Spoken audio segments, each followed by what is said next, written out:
unafaa usaidie mke wako, vitu vingine unasaidie mke wako. Wacha kumachia mke wako unasema kwamba pambane kivyake. Nani utakapofika kwa laana za wanaume, kama utakuwa pia tukwambia kwamba kuna laana ambazo zimeshika watoto wa kike. Na ukiangalia unaona huyu mtoto wa kike lakini anapitia katika laana za kiume. Amen. Nipe mfano kidogo mpate kunielewa. Ushawahi kutana na mwanamke mama lakini kusalia mkono wake unakaa kama santa. Inapokuwa hivi kama umekutana na mwanamke ukimsalia mkono wake kwa very rough. Thank you very much. Unafikiria mkono wa kike, huo mkono si wa kike, huo mkono ni kiume. Bado mtoto wa kike mkono wake utakana uwe soft. Mtoto wa kike ameumbiwa mkono wake polepole, Mungu aliumba akipumzika. Unajua Mungu alipotaka kumuumba mwanamke, wewe haki mwanaume alipoumba akatoka kwa mavumbi, lakini Mungu anapotaka kumuumba mwanamke anatoa ndani ya mwanaume, anamuumba polepole. So mtoto wa kike mkono wake kapita hapa, unaona usikie kama mkono ni vitaka bana. Lakini ikipita hapo unasikia unastuka. Ni kama mtu anakuanza na sande ama ni kama mtu alikuwa anavuta waya za fence wakioga. Basi kwa mtoto wa kike lakini laana ya kiume kumkamata. Wamama inaongoza sema kwa jina la Yesu. Sema laana yote ya kiume inaoniandama. Skata.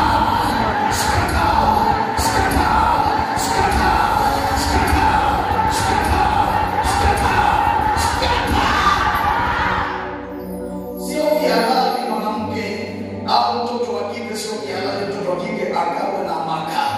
Yaani wake inakuwa na breakthrough. Sio kawaida. Na ukamwona mtoto wa kike na hiyo, elewa kwamba anahitaji maombi. Unanipata kweli? Sio kukanyaga mafu ya punda. Unajua tulikuwa tunaambiwa kitambo kwamba amekanyaga mafu ya punda. Sijui nini kama tunaambiwa. Tulikuwa tunaambiwa kitambo kwamba amekanyaga mafu ya punda. Kwani mafu ya punda tunaachilia laana? Hamna. Ukiona mtoto wa kike miguu yake inakaa staili hiyo, si kupenda kwake. Ukiona mtoto wa kike mazungumzo kweli hiyo. Ukiona mtoto wa kike mazungumzo yake imepinda malaika. Yaani ni ngumu kama ngwashe. Unajua ngwashe? Bravo. Yaani ukiguza hii ni ngumu kama ngwashe. Naanza kucheka na kutengeneza kwa maandiko. Nini corona gani? Unashinda. Usiguze utaleta tabu. Utaleta tabu wewe tutuongee. Mtoto wa kike Mungu alipomuumba aliumba kupumzika na akampa nafasi nzuri ya kuandika. Maana yeye anachomoka ndani ya mtu. Si kama mtoto wa kiume. Wa kiume tunataka kuna tatizo, maana sisi tukatolewa kwa mjanga tu na tulipotolewa kwa mchanga tukakaa hapo mpaka katurumia kufanya hivyo. Tukainua tukamulika na mikula kwa macho hivi. Hata mtendea tunaanza kula sawa sawa. Lakini mtoto wa kike anapofika, mtoto wa kike Mungu anasababisha mwanaume alale. Wewe unafikiria kwa nini anasababisha mwanaume alale? Alafu anasema mwanaume akalala muda mpaka Mungu akaimaliza kazi yake. Yukaimani mpaka Mungu akaimaliza kazi yake. Maana yake ni kwamba alikuwa anajua akisababisha mwanaume atazame, mwanaume ataindafia kama Mungu hajamaliza kazi.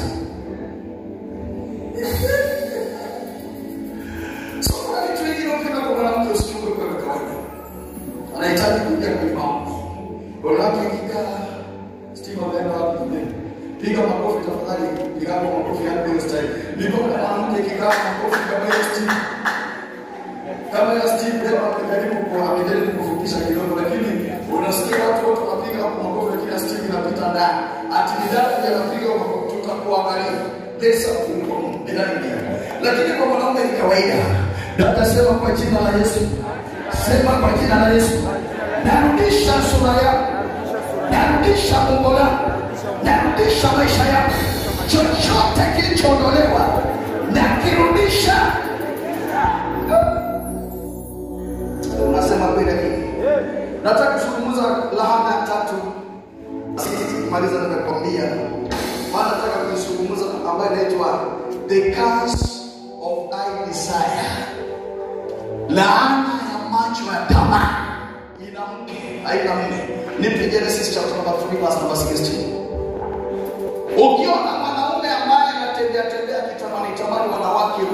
mwanaume ana tabia za kike. Naona vile mnaniangalia. Ana tabia za kike. Hiyo hali ya kutamani watu haiko na wanaume. Na mwaje kama mama umekuja kwa ibada leo ni mama, nataka nikwambie ukitoka kwa ibada uache kusema wanaume ni malaya. Ngoja, nenda na mimi tunasome Biblia yako vizuri. Ndio utajua kwamba malaya ni wa kike, si wanaume. Naona vile unaniangalia vibaya. Niangalie vibaya alafu kisha baadaye tunamaliza tu ibada tunaenda vibaya. Malaya ni watu wa kike, si wanaume. Wanaume si malaya. Ngoja kwanza tuangalie. Nani aliyelaaniwa kutamani? Haya. Watu tulifanya kwa ubao. Twende. Nitakushia sana uchungu wakati wa kuzaa kwako. Kwa uchungu utazaa watoto. Tamaa yako itakuwa. Sasa wachana na hiyo nyingine. Na namshukumuza laana tatu. Tamaa yako itakuwa kwa mume. Kwa nini Mungu akalaani mwanamke? Ndio tutazungumza. Why did God decide to curse a woman and tell a woman ya kwamba all the time that you live under the heavens you need your husband? Kwa nini Mungu akasema siku zote utakuwa hai, utatamani mume wako? Unajua hapa 90% ya wanawake hawa wananiangalia hapa hawatamani waume zao. 90%. Unaona vile wanaangalia vitu chini. Mimi nawajua. Kama wewe ni mwanamke na haujawahi tamani mume wako, sio tu wakati uko mwaleka, haujaendelea, una tatizo.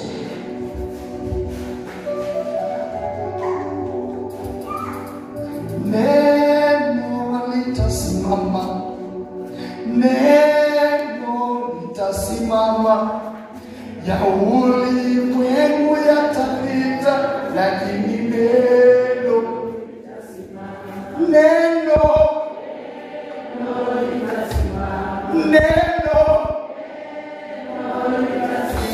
ya ulimwengu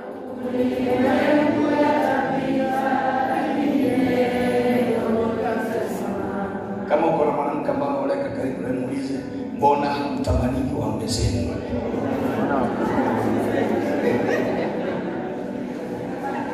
Hiyo ni maandiko kama sio maandiko? Nauliza, hiyo ni maandiko kama sio maandiko? Malaya wanapokea mume wake akitokea huko, akienda kwa malaya wanampokea, wanamtoa koti. Kama kuna tai wanatingiza hiyo tai, wanaregeza, wanaitoa. Kama kuna viatu wanamtoa viatu. Kama anaingia kwa nyumba anamwambia, "Hani, miguu yako inakaa kuna joto sana, wacha nikuletee maji baridi. Ukanyage ndani kwanza baadaye." Alafu anaenda analeta taulo yake, anatumia taulo. Anakuja na mpanguza miguu yake vizuri. Anajisa anaanza kupanguza, analeta sabuni yake ambayo ina harufu nzuri. Anaipaka ile miguu, anaisugua, akimpiginya. Sasa huyu ndugu anasema hapa ndipo. Lakini akifika nyumbani kama anakaa na mume mwingine kwa nyumba, maana nyumbani hakukaliki. Kuna wanaume wengi kwa nyumba. Mke maandiko yanasema kaambiwa na Mungu na nani ya kwamba tamaa yako itakuwa wapi? Tuelezeni wanawake, tuelezeni. Wanawake, tamaa yako itaka niwe wapi? Na mbona haujawahi tamani leo muda akajua kwamba mtamani wewe? Niambie leo sasa, mimi nataka uniambie. Nataka unione mkono hivi na uniambie, "Pastor, mimi sijawahi kutamani kwa sababu hii." Niambie. Siwezi kutoka hapa. Maana kwa sababu natokaje hapa leo nataka nisungumzie leo. Wanaume pole sana, Mungu akawajalie neema kubwa kwa kuishi na wanaume wengine kwa nyumba. Mungu awasaidie. Wala kuishi na watoto wa kike bila kutafuta watoto wa kiume mnakaa hapo. Bwana wasaidie na Bwana waonyeshe. Anahitaji kubembeleza mwingine na kumuonyesha mimi wewe mwanamke kwangu ni mke. Bwana anataka kuambia kama mke. Ni mke ndiye anaoana, sio mwanamke ndiye anaoana. Ni mke ndiye anaoana. Mimi Genesis chapter number 2 verses number 24. Ni mke anayeoa. Waindi napenda sana waindi. Waindi kama ndio unajua siku hii Waafrika hii imepotea. Waafrika hawamwelewi. Waindi unajua nipe hiyo. Genesis 2:24 inasemaje? Kwa sababu hii mwanaume atamwacha baba yake na mama yake na kuambatana na mkeo. Nani mwenye anaoleka? Mimi nauliza, wanawake msiniangalie macho mnaangalia na mbaya. Mimi nauliza, maandiko yanasema kwa sababu hii mwanamume atamwacha baba yake na mwache mama yake na kuambatana na nani mwenye anaoleka? Lakini kwa nini mwanaume mwenye unakaa naye hajaoleka? Jiulize wewe swali mwenye unaniangalia. Kwa nini mume wako hajaoleka? Biblia inasema mwanaume ndiye anaoleka, lakini wewe ndio unaoleka. Basi unaanguka mtihani, unachukua mambo ya Mungu na yabadilisha kama yafanya ndio wewe unajua na unabadilisha Mungu. Sasa Mungu naye anakunyorosha sawa sawa. Wanawake mmeoleka mnafikwa kwa ndoa kweli kweli. Mnaendelezwa kweli kweli, mnawekwa kwa kona kweli kweli. Mama watata nini swatete? Mimi naomba kwa wanaume na kwa naenda pande zote. Nimetafuta vile naweza ongea na kapo sipati.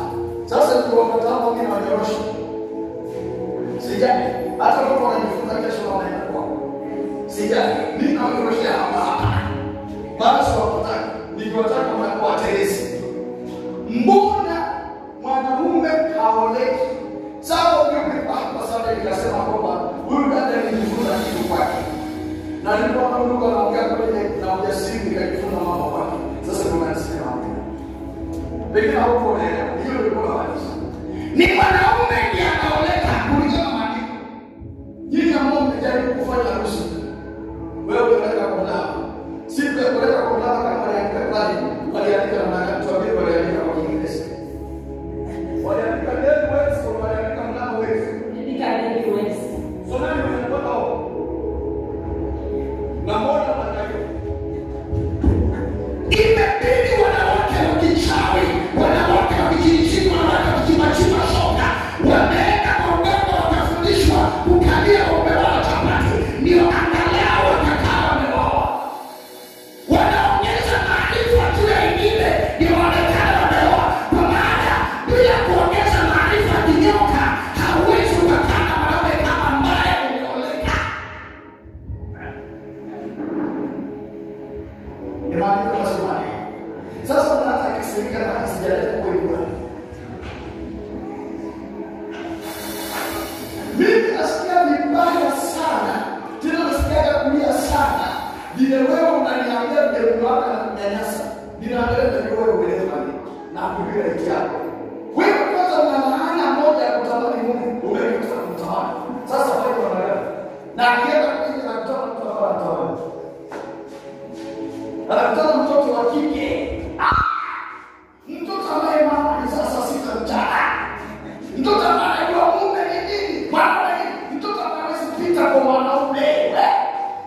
Akishuka kwa mwanaume hale. Nani? Hebu simama hapo kwa mtume. Jamaa tunasimama mtume. Na wewe wako jaribu kusema niletee kitunguu utajua hapajui. Lakini kuna kitu mnaenda. Wewe kitu mnaenda wewe usipate kitu wako. Maana ni kwamba wewe unaishi na mke wenzako kwa nyumba.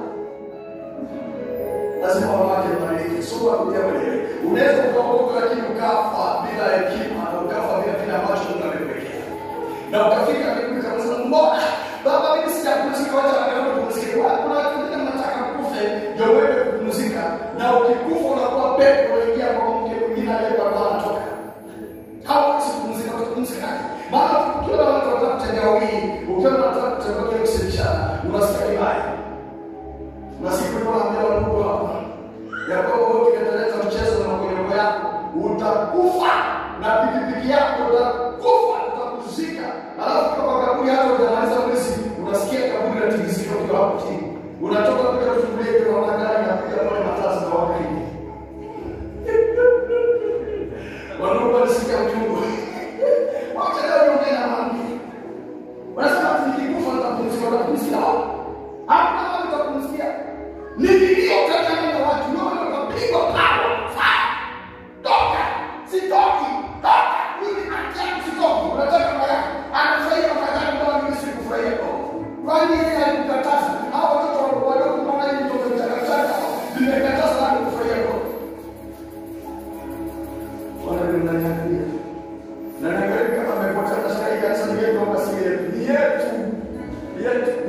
niwaambie. Yaani au kutoka wamekataza nini? Kama nikiangalia hapo sababu sio ukinunua maandazi dasa hapa sahani naitaka mnagani. Mama sasa kinunua maandazi dasa moja na break kutoka kule chini kwa kiwanja na waachia kutoka kule maandazi dasa moja kwa kiwanja kwa watoto yako na kitabu watoto wamalize maandazi.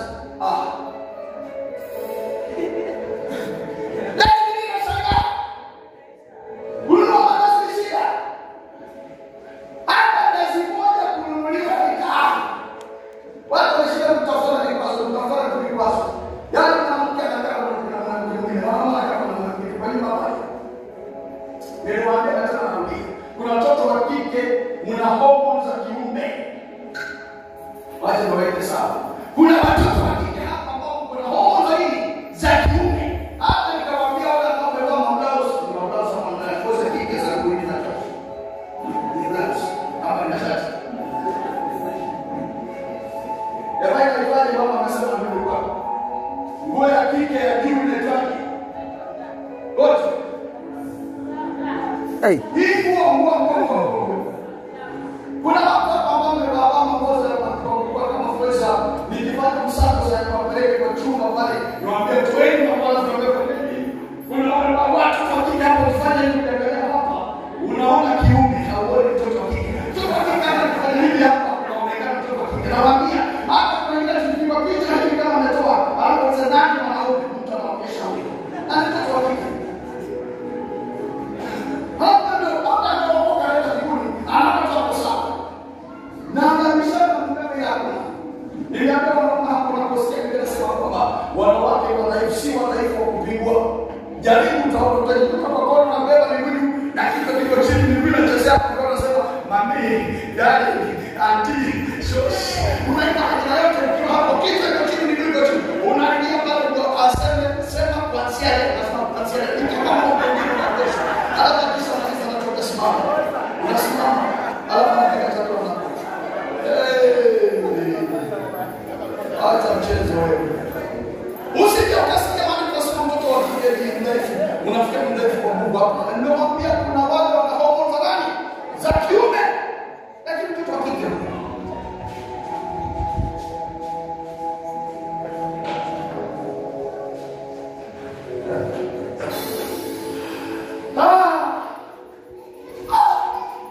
Mambo haya.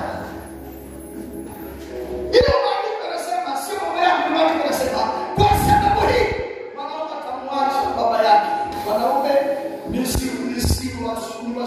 nisiwasumbue kwa kuwalaumu. Kama uko na mume wako ni kiburi anakuja anaenda kwa mama mkwe. Na anakula kwa mama mkwe alafu anakuja kwa ameshiba. Alafu nasikia tu anakuambia ni staki chakula. Alafu anamshika usikia na kucheki Maria. Leo nataka nikwambie wacha kulaumu huyo mwanaume. Mwanaume huyo hana kosa hata kidogo. Wewe ndiye tatizo. Alikuwa akamwambia mimi naona alikuwa anasema. Sasa mimi ninakuja kuonyesha. Huyo mtoto wa kiume hana tatizo hata kidogo. Tatizo nalo wewe. Kwa sababu mama mkwe ndiye alibeba miezi 9. Na huyo mtoto anapokaa na mama yake miezi 9, ananyonya mama yake sana. So wakati mama anapomzaa ndiye akuja achane na yeye, ni lazima akutane na mwanamke. Akikutana na mwanamke ataachana na mama yake. Akikutana na mwanamke ataachana na baba yake. Lakini kama amekutana na mwanamke lakini bado ako kwa mama yake, huyo sio mwanamke. Sasa wewe unajaza kwa pengo ni nini? Mimi sijasema, nimesema wewe ujaze kwa pengo ni nini? Sasa unajua akikuja mimi nasikia tu mgurumo akiwa nimeona anakuja, lakini sasa hajafika kwa nyumba, anakuja tumelala, tumeamka tena tumelala, tena tukaamka, tena tumelala, tena tukaamka, tunasikia anakuja akitoka wapi? Kwa nyumba mama yake. Wewe ndio tatizo. Angalia maandiko. 1 2 3 tusome.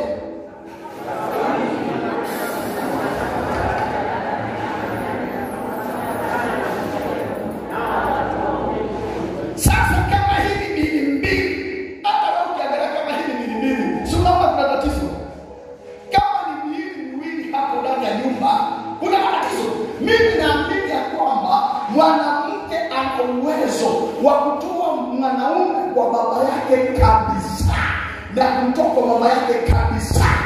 Si kwa kumgombanisha, na si kwa kumtandika, na si kwa kumsomea, na si kwa kumwambia ukomae akili ya kitoto, una akili ya kitoto, komaa. Wewe nawe unamke kama mume wako kuna akili ya kitoto na unamjanga kila mara akuna akili ya kitoto. Pia wewe unaenda kwa mtoto. Sisi nauliza unaenda kwa mtoto. Si ungeenda mtoto amekomaa. Wacha kwa mtoto. Wale watu ambao kuna nyafis. Na ndugu anapenda nyafis kuliko wewe. Wewe ni tatizo. Ndio tu hapa na kunyorosha. Nyafis hana uwezo wa kuondoa mume wako kwako. Nasikia kupatia mambo ya kuja hapa simaliza. Umeanza tena. Wewe ni mmoja. Ukiona mtu akienda kuna kwa wale kule. Ukiona mtu anakwenda kuna kwa kule. Na akikuja anakuja ameshika hataki chakula chake. Na tena anatoka tena wiki iwezi kuisha anaenda kwa mara 2-3. Wewe umeshika. Huyo mtu hana tatizo na hakuna dawa ya huyo mama amepigia huyo ndugu. Wewe kama mtu mchungaji kama wewe ndio mtu wa kwanza kuamini hiyo maandiko ya kweli. Na kama unaamini hiyo maandiko ya kweli, huyo ndugu anaenda kule na anakuwa anakuja ameshiba. That is a problem. And the problem is where wewe hana tatizo. Mimi nawaambia kwa kweli, huyo mtu hana tatizo. Anataka mtu wa kufanya nini? Anataka mtu wa kumpenda. Haoni.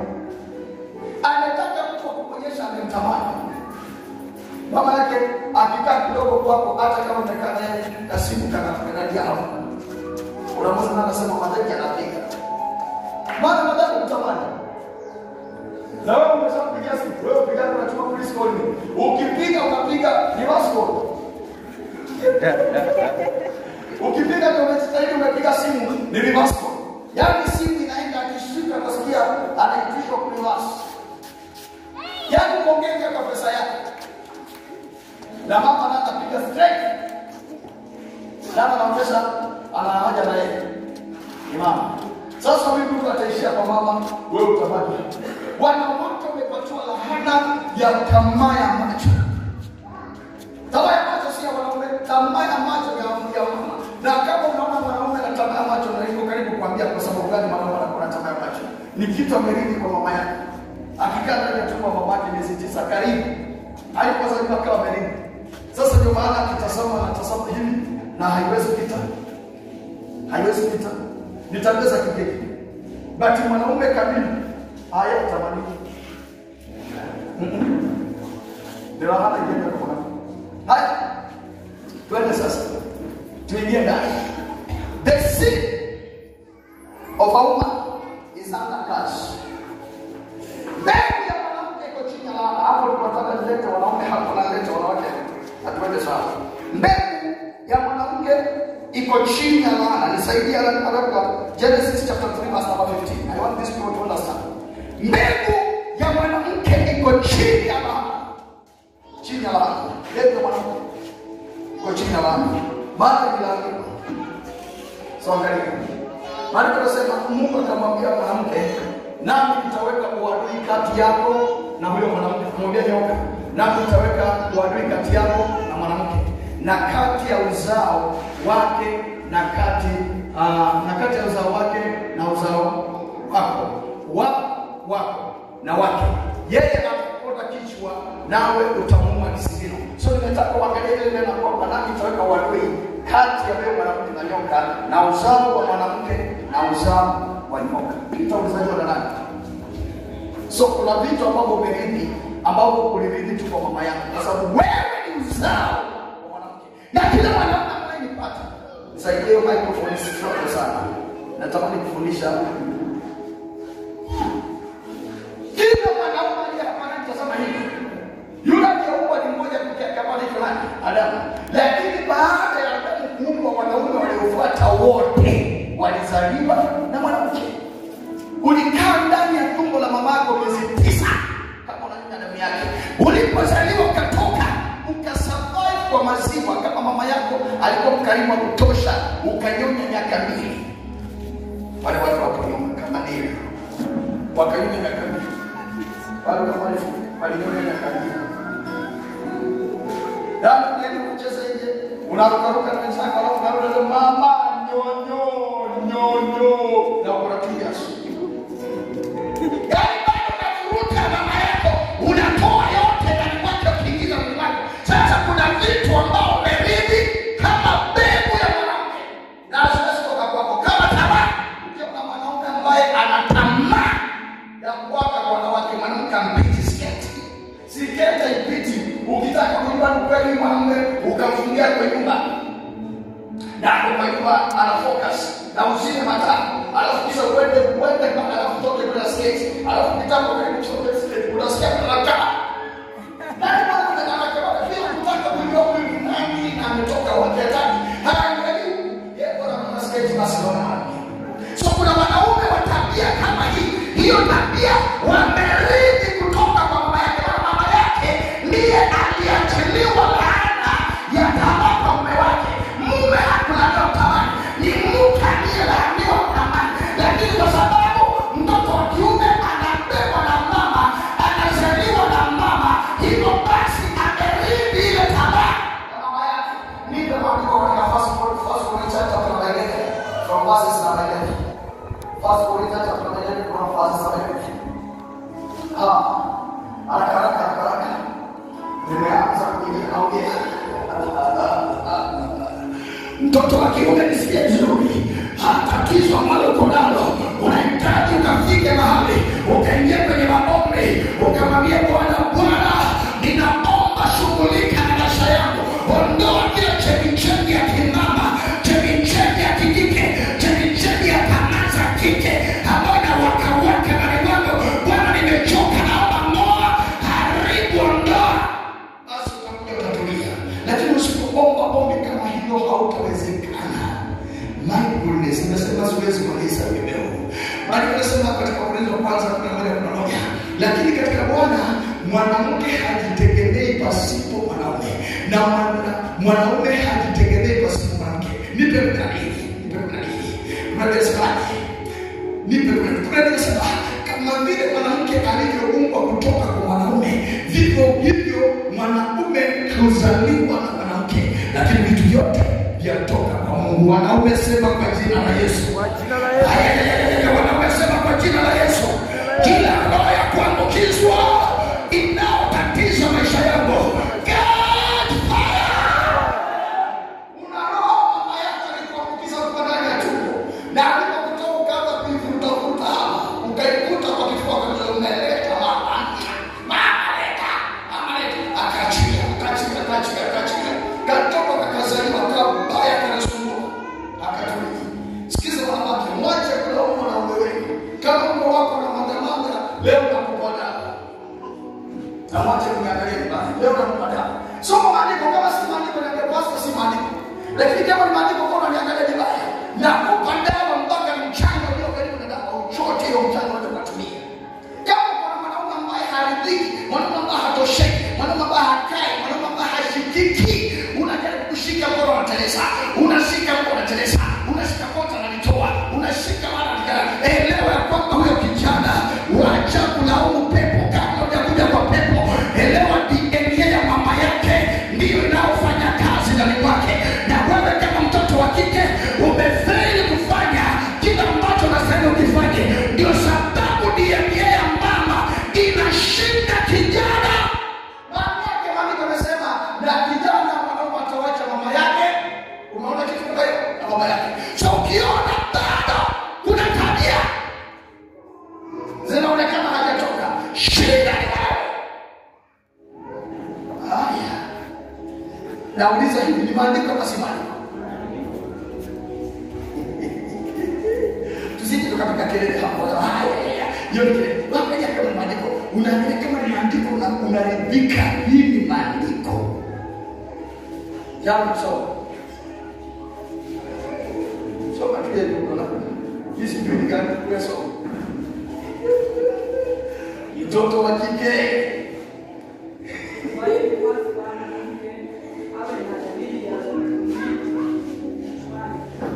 wewe urudi hapa. Una mahali umeenda kwa siku. Na unajua unatoa malipo kwa sababu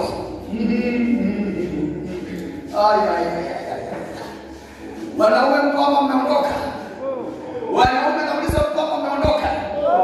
Wanaume nauliza hivi, ushawahi kutana mtoto wa kike lakini anakaa wa kiume? Nafikiria mimi peke yangu. Unajua mama umeshtuka. Mama umeshtuka. Una msichana na mtoto wa kike, mwanaume unaweza kutana na yeye mtoto wa kiume. Hata ukiangalia mtoto, hata matembezi yake mtoto wa kiume. Unajua mwanamke ameumbwa na amepatiwa kutembea kwake. Mwanamke si watu wa kutembea tembea, wanawake wanaangalia kama ni wakanyana. Lakini mtoto wa kike wewe na unakanyaga kila mahali na tuala kila mahali ambao umepata. Wewe unanielewa kiume. Hata kama unaona kama amekuvumilia na kwambia hapo amekuvumilia, ndio nataka kusema hata ninaongea sema pastor rudia hiyo point. Mtoto wa kike ni yule ambaye anaangalia kwa kukanyaga. Na kuingia bathroom ama chumba cha kuoga anachukua muda wa kuoga. Lakini kama wewe mtoto wa kike unaongana dakika 5 na tatizo leo asiyefunzwa na mamaye, kufunzwa na pastor wa Deliverance Church Msalaba. wewe mtoto wa kike unaingia ndani ya bafu, alafu unaoga kama ndege. Unatoka dakika 5 mama kama kuvumilia. Makashaka huyu mtoto wa kike kweli huyu. Tatizo liko hapa. DNA, wewe mtoto wa kike lakini DNA iko ndani mwako ya kiume. Ile inafanyika afanya kazi ndani mwako jinsi ya kiume. Mtoto wa kike akiingia kwa bafu ana relax. Hata kama mwingine utasikia wimbo kutoka huko, utasikia tuka wimbo kanatokea huko. Hata kama ni ile bafu la DJ, ile inasumbuka na matawi ya ndizi. Sasa wewe uko kwa nyumba ulikuwa umekasirika, lakini unasikia nitakuimbia Bwana huko. Unajua wewe mtoto wa kike anao.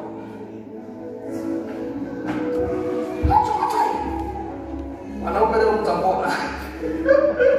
Leo mtapona. Sio tu tunaingia hivi, dakika 5 umechomoka. Hiyo sio shule ulimaliza. Wewe kama unasoma boarding tayari kuna piga, ndio unaoga dakika 5, lakini sasa hapa ni kwa ndoa. Ndio utaogaje dakika 5? Nani kwa? Bwana anakufukuza. Kuna wanawake wengine wanakaa kwa nyumba na mikoa hawakai kwa nyumba. Yaani wako kwa nyumba na hawako. Sasa unakosa kuelewa huyu naye ako hapa ametoka. Mtoto wa kike ni mtoto ambaye anataka awe mtulivu. Mama sikiza. Hata unaweza kuwa miaka uko na miaka 60. Miaka 60 si kitu. Miaka 60 si kitu. Nataka nikusaidie. Nikakuwasaidia hawa pendo. Sasa alizaa akiwa miaka ngapi? Na sasa mtu akaomba na 60 years anaambia bwanake wewe hata au heshimu miaka imeenda. Alafu anakuja kufinya hapa kiti. Anafanya nyimbo zinakauka hapa. Dada wanajaribu kuimba nyimbo na tutamwimbia Bwana. Yaani huyu dada ameleta vikwazo, bwanake amekuja naye kwa anga, amesimama hapo kwa anga anaangalia kanisa linaenda naye. Anasema kanisa limenitenganisha na Biblia. Tulikuwa na sawa na mke wangu lakini kanisa limenitenga naye. Mimi sijafundisha hapa kanisa limenitenga. Kwa wanawake wanajitenga ni bana wa sana. Sara akiwa na 90 years ukitaka na kuonyesha walimu. Baada ya Abraham akapata ujumbe. Nisaidia na Biblia. Enda Genesis chapter 18. Nitafutie mahali Abraham anapewa ujumbe. Anaambiwa mwaka ujao wakati kama huu Sara anaenda kupata mimba na atabeba mtoto. Atamzaa. Nisaidia na chapter 18. Tafuta mstari wa karaka usikule time yangu. Maana nyinyi mmenipa time kidogo. Hata sikia hata point ni kama sitazungumza point. Nitaweka kwa introduction. After wageni kukula wakatoa prophecy. Malaika akamwambia soma Kiingereza kama umepata soma Kiingereza twende. Nasemaje?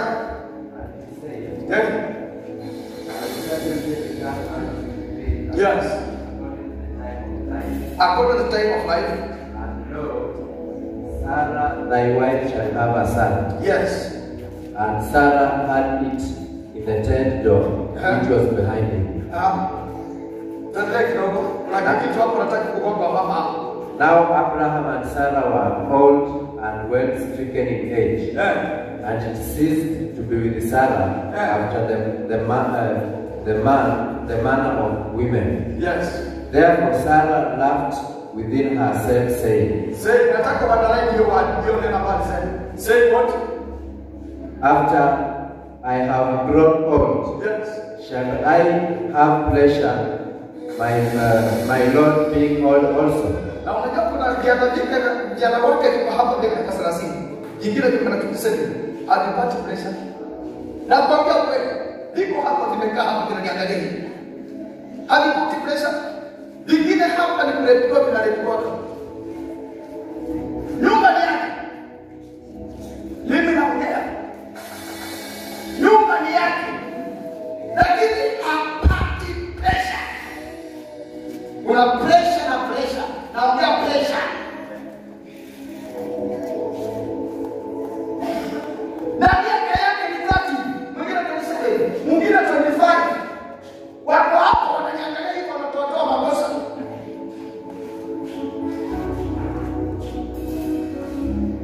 Maandiko kama si maandiko. Wako hapo wananiangalia hivi. At least Sarah alikuwa na 90 years. Anapozungumza miaka 90 years. But sasa mtu kama wewe Faith,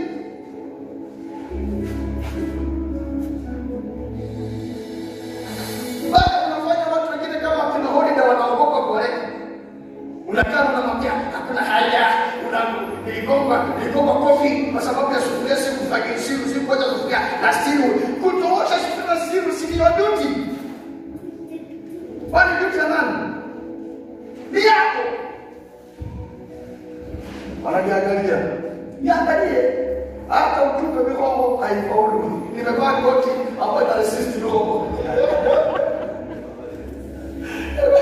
Nimevaa koti ambayo ni mihogo resistant. Haipendi.